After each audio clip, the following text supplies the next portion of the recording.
I'm Joris. I'm from, like I said, Nice, 21 years old. I'm all French and Italian, so I grew up with the two language.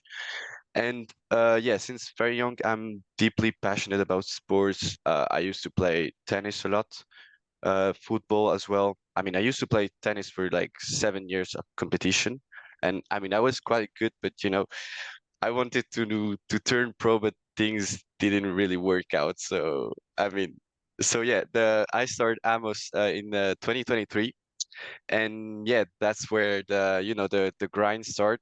I have a dream to work in the sports industry, and I mean more precisely to work in the sports event. So yeah, that's where I mean the dream started. So I'm currently in the second year of Amos, and in September we had the opportunity, the Amos student, to do the ESBS program. So I went to Valencia for 4 months, and yeah, it was really cool there. I love the city. You're from Valencia, right? I'm from Valencia.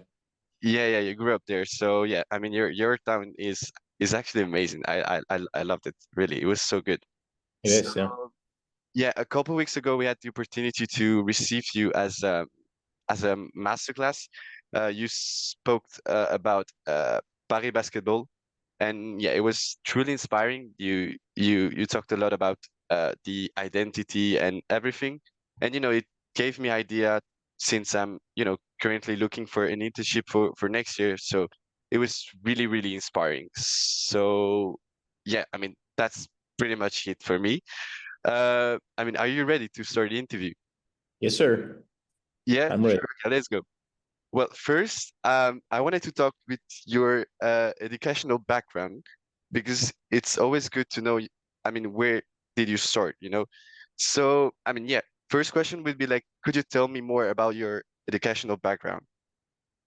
So I started my studies in Valencia, not in ESBS because it didn't exist back at the time. I studied in the University of Valencia, Faculty of Economy, and I did a bachelor in international business, which was so like a double degree because it gave me the opportunity to study 2 years in Valencia and 2 years in Marseille, France. So I did my studies both in English, French, and Spanish. Okay. Um, at the end of the fourth year, the um, went into my master's into sports management. So I decided to stay in Marseille to for two reasons. The first is because I mean, I was happy in Marseille. I was working already with Yeah, OM great city. football team, and catch the school where I was studying had a sports management program, so it made a lot of sense to extend those 2 years that I initially had in mind, at least for one more. Eventually, it ended up being 7 years in Marseille, but at the end of my studies was really like that third year there, like doing that M2 in a business school and really specializing into sports business. Okay, yeah, interesting. Uh, I was wondering actually, what type of student were you like? Were you like a curious person, smart person? What type of student like in Catch? I think the kind of student we are is really the kind of person. It's very difficult to like separate those. My personality has always been very curious, so been the reason why when I was very young I wanted to like go study abroad.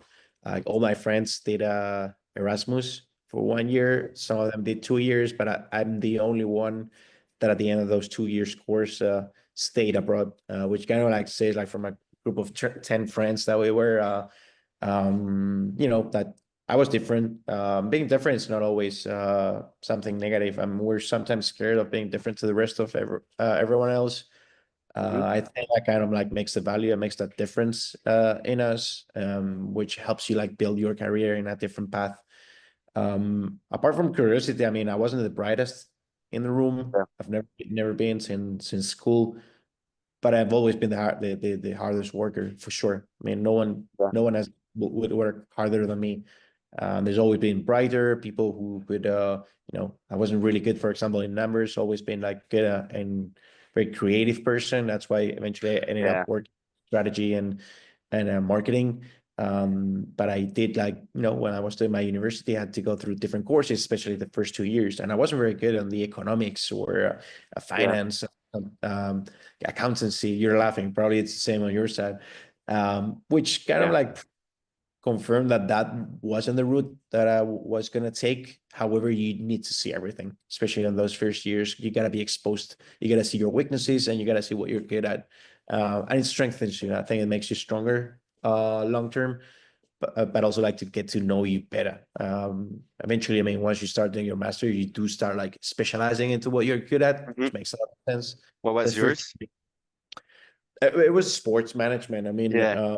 again, you're doing a master, you're specializing Hmm. into a field, into an industry, but it's too early to say like, hey, I want to do just in my master's strategy. You got to see everything. Now you're talking about, because when you're studying like bachelor, you've got like those 4-year courses and you're being exposed to multiple things, right? From marketing, finance, management, but it's very like high level, right? Because you're studying international business, and you got people in that room in your class that are going to end up working in multiple industries. I've got my friends now that are working in the car industry, tourism, economy, banking, real estate, right? And we all started doing that. So you're really like building your path during Yeah. those 4 years until you really get to what, by the end of that 4th year, I knew that sports was my passion and that's what I wanted to do. But Yeah. even during the masters, I was seeing everything in the sports industry. And it wasn't really until my 3rd year working in the sports industry where I said, hey, I really want to be into strategy.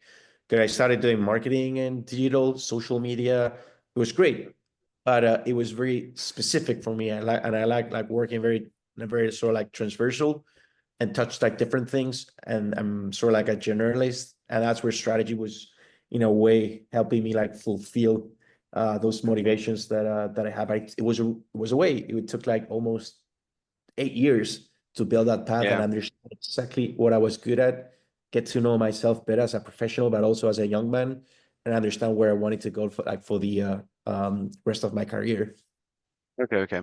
Yeah. You talk about sport. I mean, outside of school, did you have like I mean, I assume you did sport, but what sport you were practicing?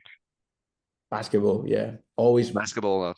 Yeah, Yeah. I played basketball my whole life. I was very bad at football. I'm not ashamed to say that, even if I worked in one of the biggest football brands in France, OM. Yeah. I'm really bad at football, and I'm okay in other sports, but it's really basketball, that sport which I played like my whole life since started playing when I was 6 years old. Ended up playing when I was 20. Had like some injuries and stuff, and I started like coaching. Yeah. But Okay. even now, I'm still on the basketball field. Okay. Yeah. Great. Yeah. You earn your master degrees from Catch in 2016. Is it correct? Yeah. Yeah, that's Um, correct. I mean, back then, did you already know what your dream job was? You had In an a way, idea.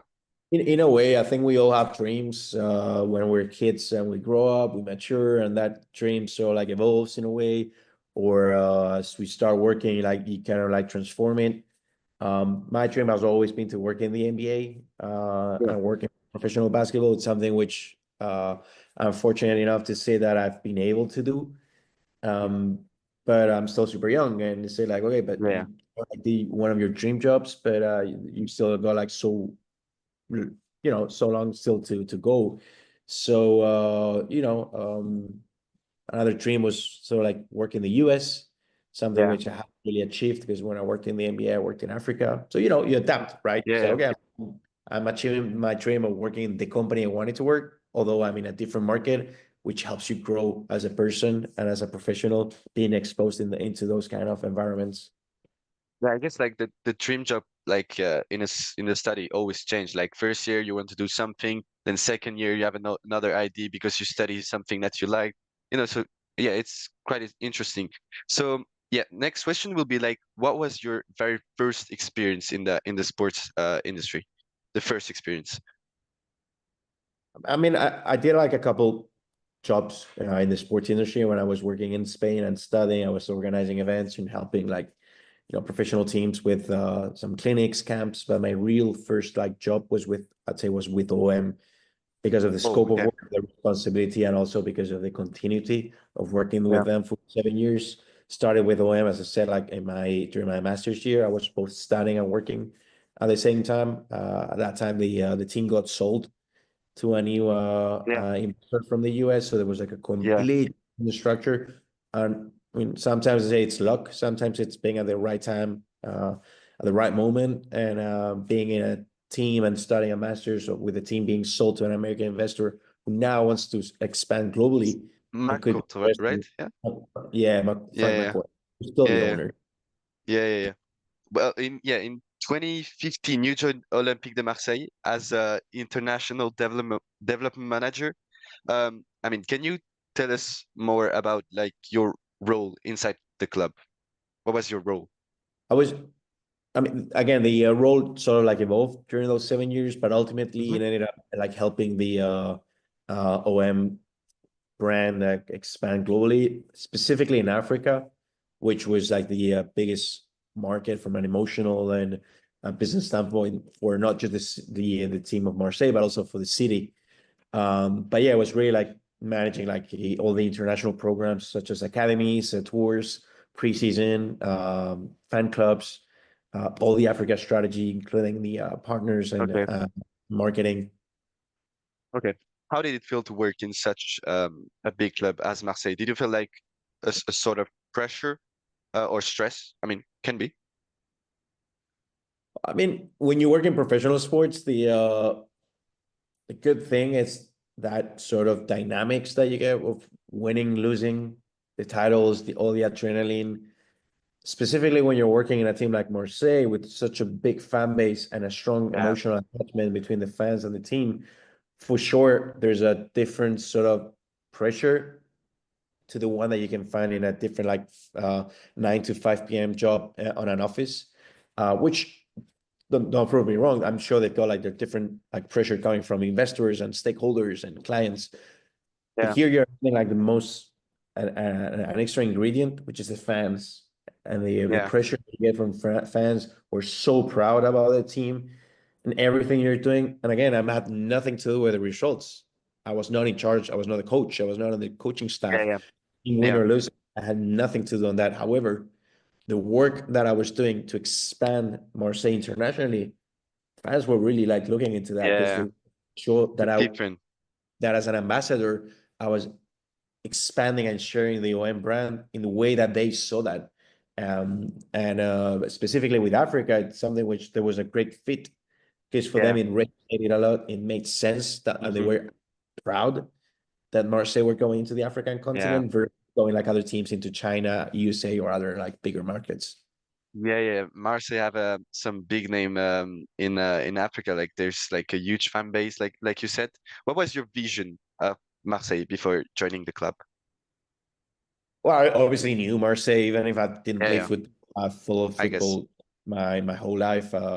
Funny, I'm from Valencia, so I'm a Valencia fan. The Yeah. biggest memory I had of Marseille was winning the UEFA Cup in 2024. But yeah, I mean, Marseille's a huge brand, and as soon as I arrived to Marseille, before even working, because I was studying in Cage, that was the year that Bielsa was coaching. I don't know Mhm. if you follow that year, but it was amazing. It's probably like one of the best seasons in the last 20 years that Marseille has gone through. The huge connection between that team and the fans was amazing. Not just on a match day, any day of the week. Like it was very intense. Like everyone would talk about the team. Everyone Yeah. like wherever you go, it was fully focused. So that was my first year. So as soon as you put your feet on the ground in Marseille and you're studying and you're like trying like to start your career, and you see this craziness around the city around that team that was fighting with PSG for the title. So like, Yeah. wow, Yeah. I'm Yeah. from Yeah. Valencia. Like, this is a huge team, but you would never see something like that in Valencia, like what I experienced in my first year. I mean, like a couple years ago, Valencia were good, was a good club, but nowadays it's a bit more difficult. But yeah, yeah, yeah. Yeah. Did you know anyone in the club in Marseille, or you? I mean, you went to the club like and you knew no one. Like, Started from scratch. From scratch, I okay, didn't yeah, know anyone. I hardly spoke French.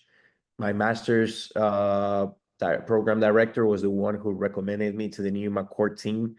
to hire me. And yeah, I was like the first foreigner, non-Marseillais, who was working in the team at that time. It was very local when I arrived. Yeah, Now yeah, still yeah, from Italy, from Spain, from Morocco, but at that time it was very Marseillais.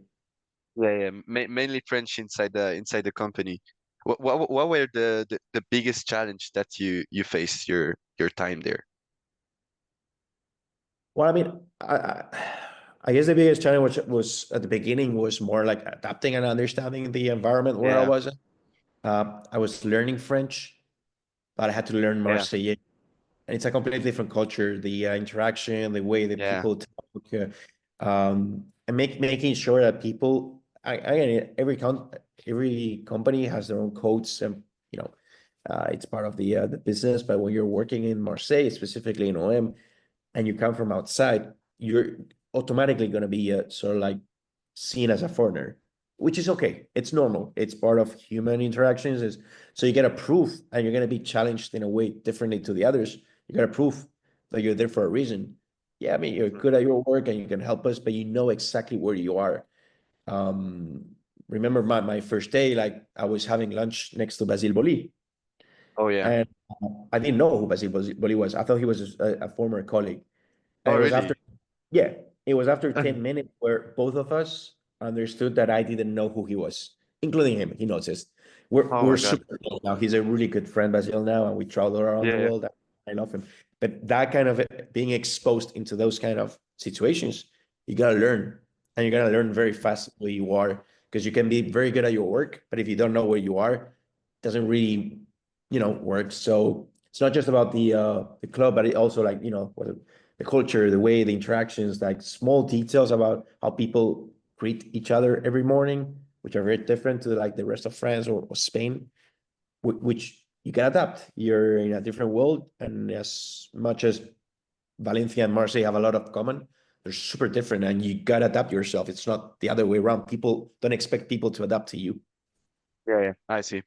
I mean, yeah, since it's your longest experience, could you share like one memorable moment that you had in Marseille? And I mean, it could be something that you're proud of, or I mean, I don't know, a fun fact or anything that stands out. I mean, it was 7 years, and we obviously Yeah. experienced like super good Oh, seven moments. years.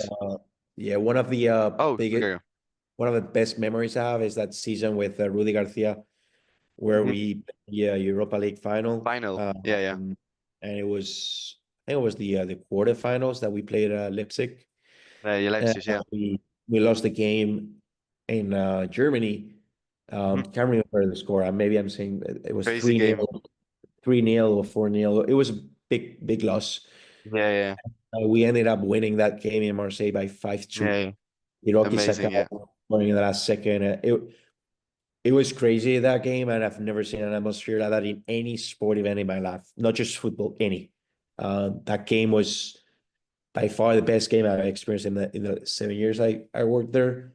But again, we had like such great memories, like those trips to Africa, opening the yeah, academies, bringing the legends, seeing how the African fans in Senegal, Ivory Coast, Cameroon would react when Marseille would come to the country. That passion, things that it's what really makes the beauty of football.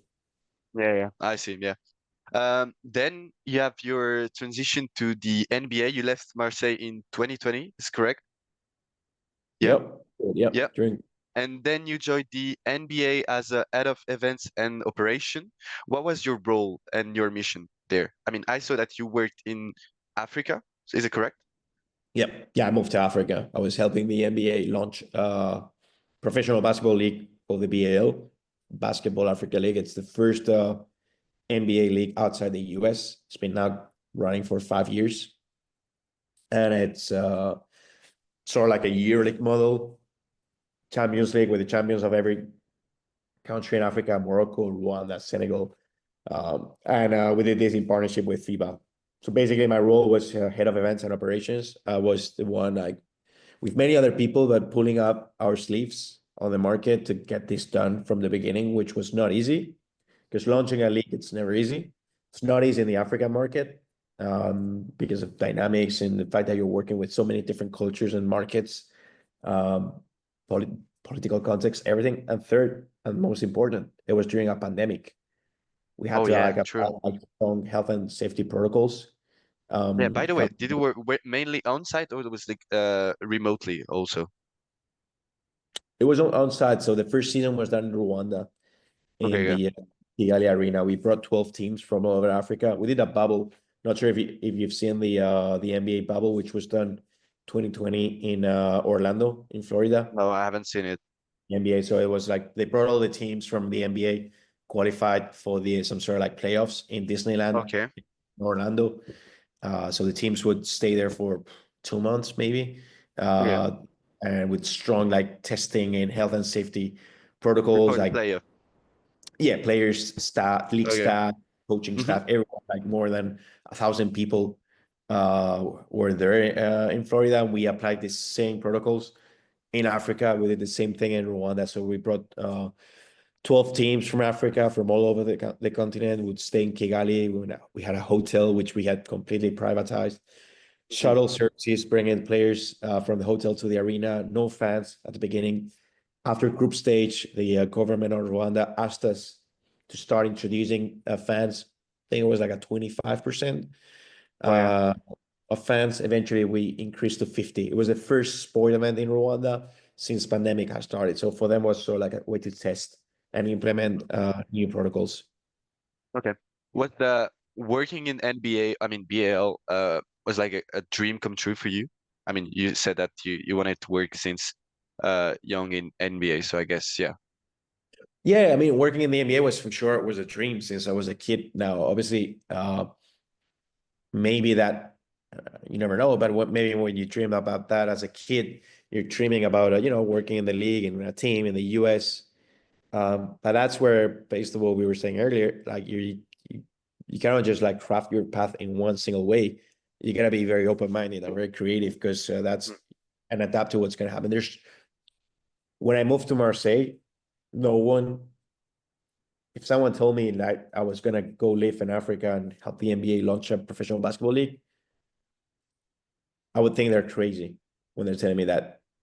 But at the same time, if you think about that, I would say like, I mean, it sounds crazy, but it sounds fucking awesome if you Yeah. can actually do that. And being part of that story, again, not something which I had never set as an objective in my career, because I didn't even expect that the NBA were gonna be like doing this kind of projects. And that's what again, like Yeah, yeah. where you I gotta didn't know adapt. to be honest.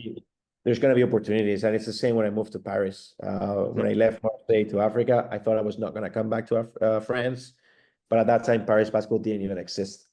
And suddenly you're Okay. working in EA, and there's a new team created in Paris. So you never know where you're going to be in the next 10 years. Just like enjoy the journey, put your seatbelt, work hard, and try and make the best. Because if it's going to happen, it will eventually happen.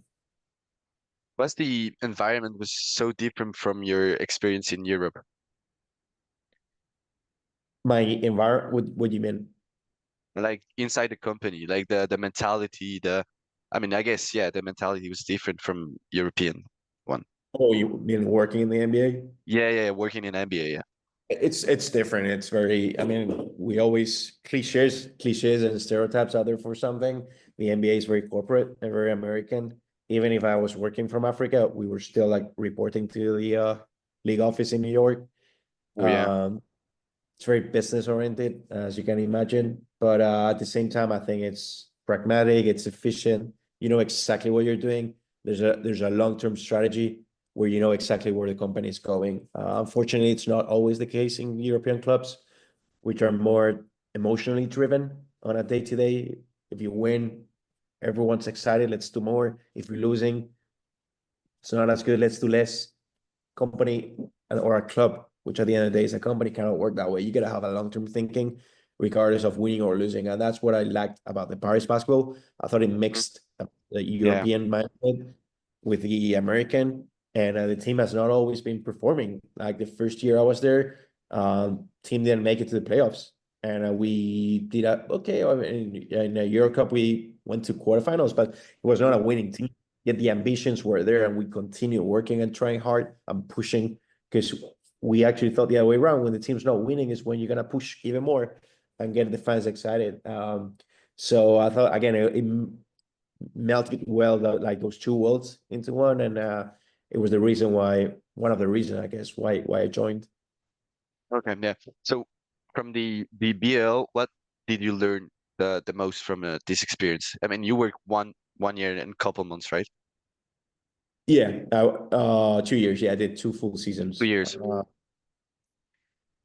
I mean, professionally, I learned a lot working from the NBA, and it's probably the best sports league in the world, with the NFL and Premier League, of course. But it's a top company, so I learned a lot. But I think that the biggest and most important learnings, the ones that I would keep for always, are more like on the personal side, like working at different continent in Africa, learning how to like value things, adapting my way into a different culture, interacting with people from Senegal, Morocco, Egypt, Rwanda, Cameroon.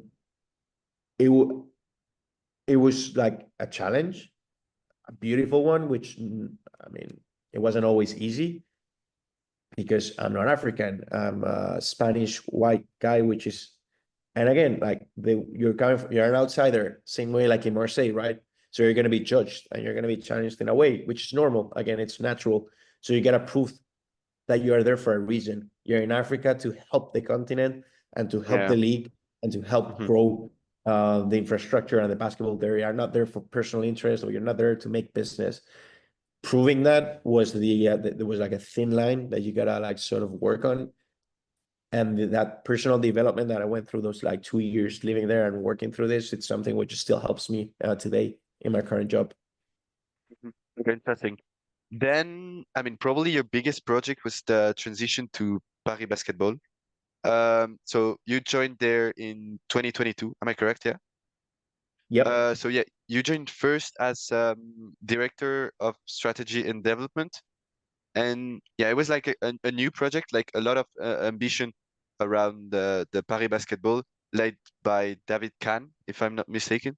And yeah, they set out like um, establish some top performance and innovative fan experience, which has led them to now play nowadays in EuroLeague, which is actually really really amazing.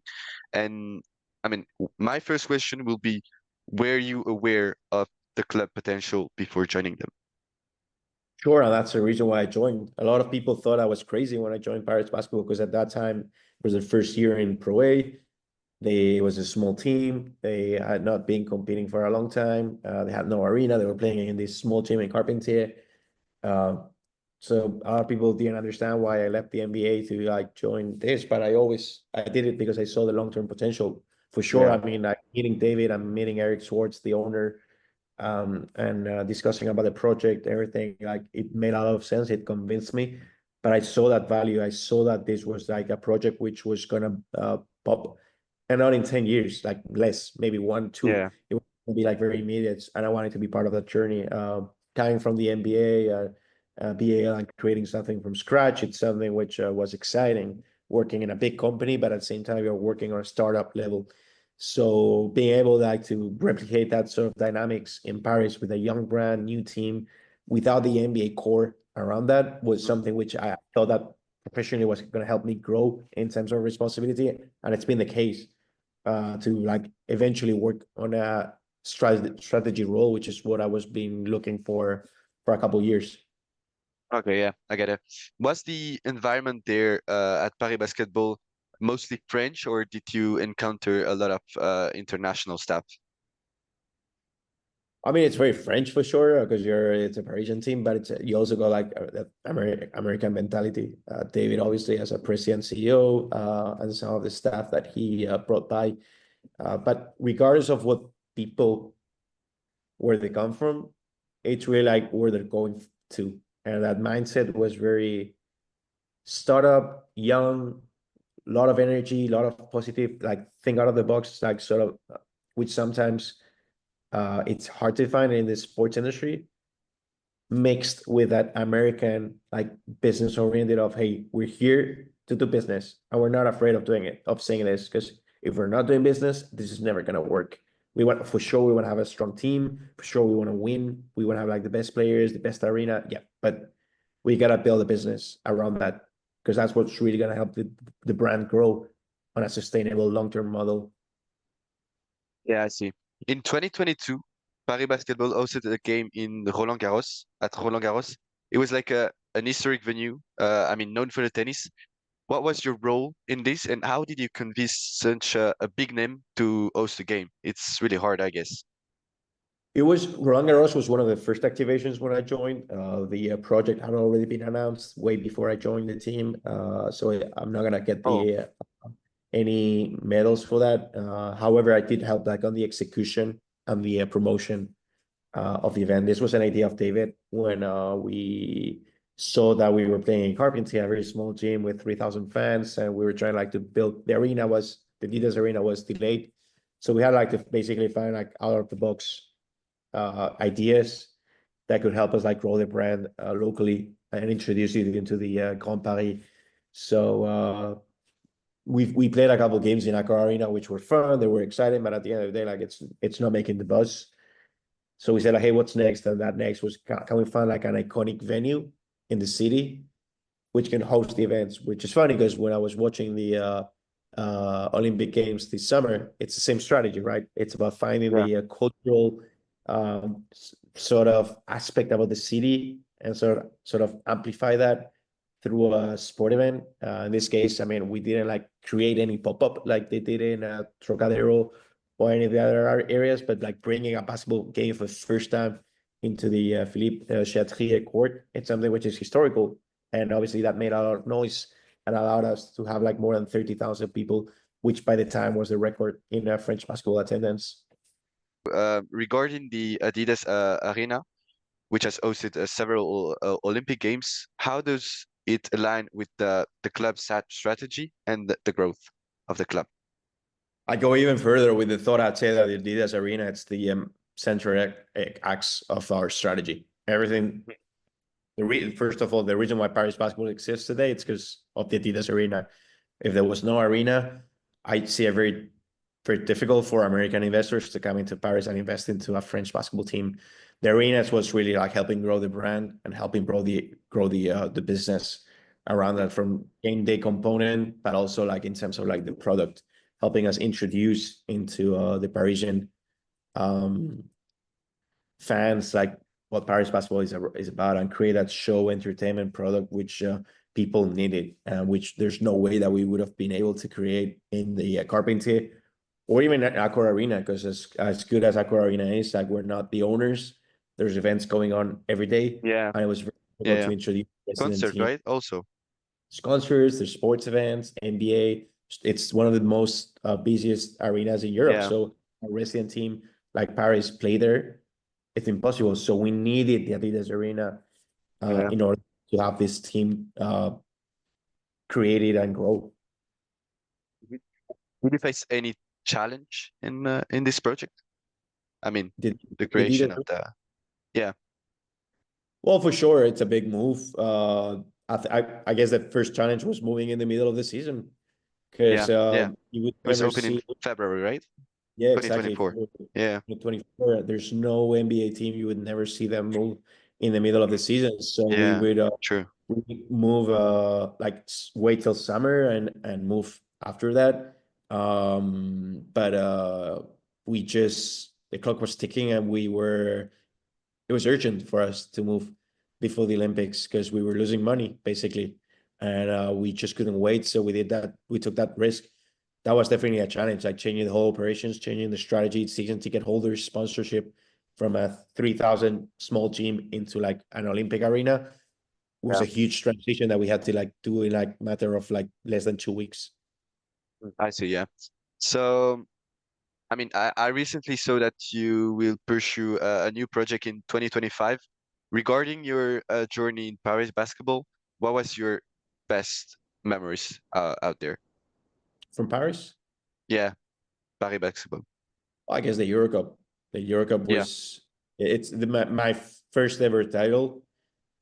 Um, Working in a team, so that was a special and huge moment, and just like remembering that moment when the game finishes and hugging everyone, running into the court, and it's very emotional. It's the reason why makes it so beautiful to work in sports. Like there's very few industries that can give you that sort of adrenaline, even if it's just like during 2 3 seconds, but those that kind of feeling, it's something which is a once in a lifetime.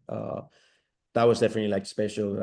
And obviously, like the opening of the Adidas Arena was another top moment. I being involved in that project for the last 2 years and working so hard every day, like to get that project done with the city of Paris and the operating company. Like that moment when the lights go down, fireworks shoot, and the arena opens with the that tip off with the game against Saint Quentin. You really like get that la chair de poule, like you say in France, and Yeah, yeah, yeah, it was definitely like you said, we did it, which it's quite yeah, yeah, rewarding. yeah, yeah. I see, I see.